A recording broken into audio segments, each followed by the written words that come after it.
breaking up with co-stars, anxiety attacks on press tours, and a very lonely childhood. Despite considerable success and more than 20 years of acting, Penn Badgley's life hasn't all been smooth sailing. Penn Badgley is known for playing serial killer Joe Goldberg on the Netflix series You, and for portraying Dan Humphrey on the original Gossip Girl. Both seem like great gigs, but Badgley had a difficult time with both characters. Badgley initially hoped that his role on You would spark some thoughtful conversations among viewers. In a 2018 interview with Vulture, he admitted, "I don't like Joe. A lot of actors like saying, 'Don't judge a character, you might fall in love with him.' Not me. It took every ounce of my capacity to do my job."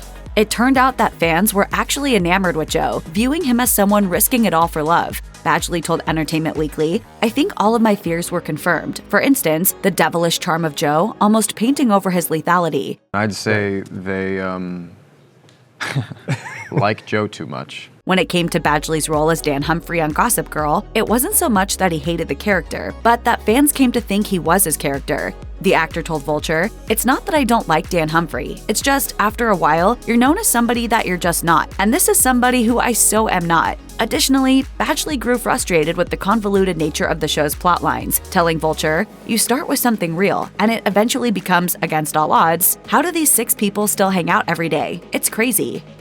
Having to work with an ex is rarely good. When you're working on a hit TV show and millions of viewers are just as invested in your personal life as they are your characters, it's likely excruciating. Penn Badgley and Blake Lively began dating in 2007, just like their Gossip Girl counterparts, Dan Humphrey and Serena van der Woodsen. However, the romance between the characters outlived the real-life relationship between Badgley and Lively, who broke up in 2010. To add insult to injury, Lively went on to marry Ryan Reynolds while Gossip Girl was still filming. When asked if he sent the happy couple a wedding gift, Badgley simply revealed that he didn't. He did explain that his relationship with Lively was valuable and that they handled the breakup with professionalism, telling Elle, "We were very much caught up in the show, which itself was a 6-year endurance test. Our relationship was a part of that and helped us through it." Still, when asked to name his best and worst on-screen kisses, Badgley seemed pretty fixated on Lively. He named her as the best, telling Us Weekly in 2015, "I'll say it was Blake because we actually had a relationship at the time." And his worst on-screen kiss, the actor told Us Weekly, "Maybe Blake after we broke up."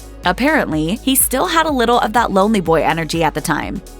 Anyone who has ever had an anxiety attack knows it can be a terrifying experience. Sadly, it was something Penn Badgley had to go through when the fame he garnered through both Gossip Girl and You became overwhelming. The actor was in Manila promoting You when he was bombarded by thousands of fans in a mall. Speaking on actor Rainn Wilson's podcast, Badgley revealed, "I had an anxiety attack that press trip, and I'm not a person who has that. I mean, look, I have anxieties, I think. I'm human."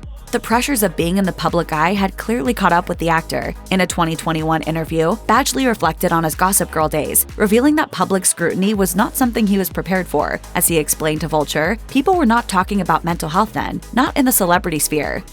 Penn Badgley began his acting career at a young age, having graduated high school at 13 to focus on work. However, he was not exactly an overnight sensation. Badgley had plenty of one-off roles in TV shows such as What I Like About You, as well as a 10-episode stint on The Young and the Restless. By the time Gossip Girl came around, he had already done so much TV work that he initially turned down the role of Dan Humphrey. His fear of being typecast kept him from wanting the part, but that wasn't all, as he told Vulture. "I was frustrated, and I was broke, and I was depressed, and I was like, I cannot do that again. I can't." And I was like, he's a murderer! Despite Badgley's reservations, he ended up taking the role when he realized the alternative was becoming a waiter. While Badgley acknowledges his luck at having had such an opportunity, he has also revealed that living in Los Angeles and striving for success really got him down. He told The Guardian, "Over time, we actors all become very cynical and depressed, having to audition endlessly in LA. It's such a singular mindset. Everyone has a script to sell you." During his formative years, Penn Badgley was dedicated to becoming an actor, as he told The Guardian, "When I was 12, the roles I was playing weren't the cool guy. I'm known for playing awkward people, but I had to look like I had my shit together in front of a casting director. The kind of insecurity I experienced was heightened." Badgley also revealed that as a preteen, he was quiet, insecure, and a little lonely because he was an only child. He told Vanity Fair, "The first concert I ever went to was the Puff Daddy No Way Out tour. I was like 10 or 11, and I went with my parents because no one would go with me." After being in the industry for some years, Badgley had a revelation that changed his outlook, telling Vanity Fair, "For the next 15 years, I would be convinced it was me. And then finally, in my late 20s, I was like, it's not just me, it's all this."